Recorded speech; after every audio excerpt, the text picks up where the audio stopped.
Dorothy Irene Height was born on March 24, 1912 in Richmond, Virginia, and died at the age of 98 on April 20th, 2010 in Washington, D.C.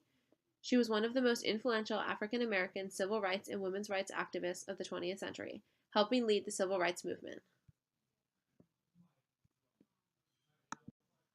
Height's main focus was primarily on improving the circumstances of and opportunities for African American women, specifically unemployment, illiteracy, voter awareness, and the war against drugs. Height was able to treat the problems for African American and women's equality as a whole, two problems that had been historically separate before her involvement.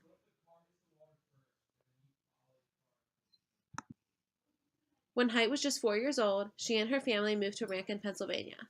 As a child, Height had a severe case of asthma that was so bad she was only expected to live until the age of 16.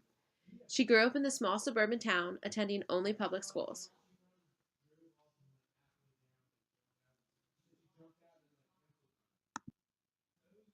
Her high school, Rankin High School, was a racially integrated school, and she became involved in school activities and community campaigns that supported her racial causes she cared so much about.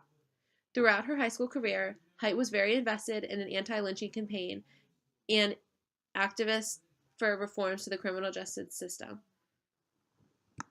Dorothy entered an oratorical contest, the subject being on the U.S. Constitution. She gave an outstanding speech on the Reconstructed Amendments, and it won her a full 4-year college scholarship. In 1929, Height was admitted to Barnard College, but was then denied entrance because the college's quota of allowing only 2 African American students per year had already been met. Instead, she ended up going to New York University, where she earned a bachelor's degree in education. In 1932, she earned a master's degree in psychology. She was also an active member of the Delta Sigma Theta sorority at NYU, which helped aid her development of leadership training programs and non-denominational educational programs. She eventually became the 10th national president of her sorority. She completed further postgraduate work at Columbia University in the New York School of Social Work, which was the predecessor of Columbia University School of Social Work. Height was then initiated into the Rho chapter at Columbia University, where she served as their national president from 1947 to 1956. After graduation, Height started working as a caseworker with the New York City Department of Welfare, and at the age of 25, she began a career as a civil rights activist, joining the National Council of Negro Women. Here, she fought for equal rights for both African Americans and women.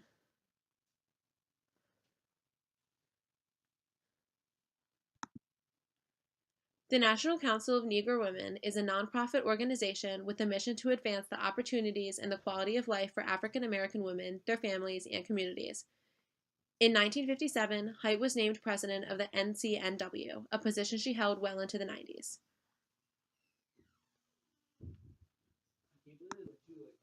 In 1937, she joined the national staff of the Harlem Young Women's Christian Association. Her association with the YWCA originally began while she was still back in Rankin, in a girls' reserve club that was overseen by the Pittsburgh YWCA.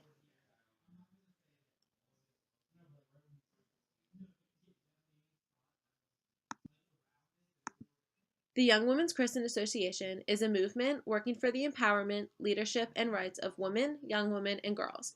The members and supporters include women of all faiths, ages, backgrounds, beliefs, and cultures.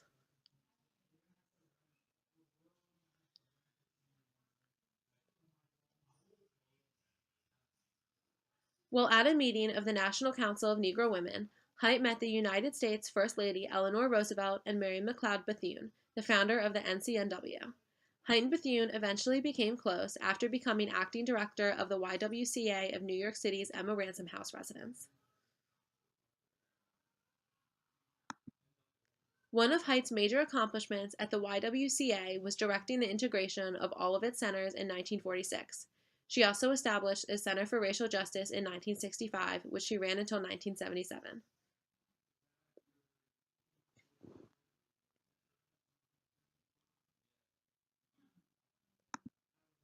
Her other accomplishments include organizing Wednesdays in Mississippi, which brought women of all races from both the North and South together to come to an understanding and work together against segregation. Height was also a founding member of the Council for United Civil Rights Leadership.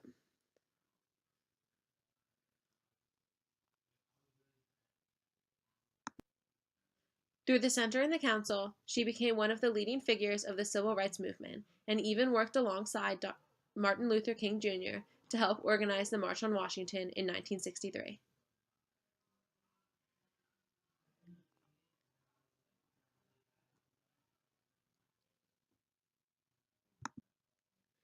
During the 1960s civil rights movement, she was considered part of the Civil Rights Big Six, which also included Martin Luther King Jr., A. Philip Randolph, Roy Wilkins, Whitney Young, and James Farmer.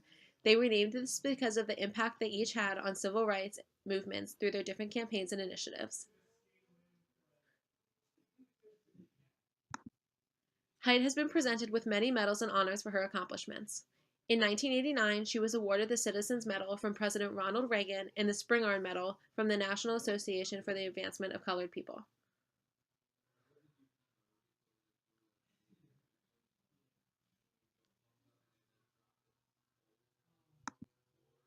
In 1994, she was honored with the Presidential Medal of Freedom from President Clinton. In 1986, the YWCA and the NCNW sponsored the Dorothy Height Tribute Dinner to celebrate her years of service. In 2004, she was given the Congressional Gold Medal by President George W. Bush. On February 1, 2017, the United States Postal Service kicked off Black History Month with the issuance of the Dorothy Height Forever stamp honoring her civil rights legacy.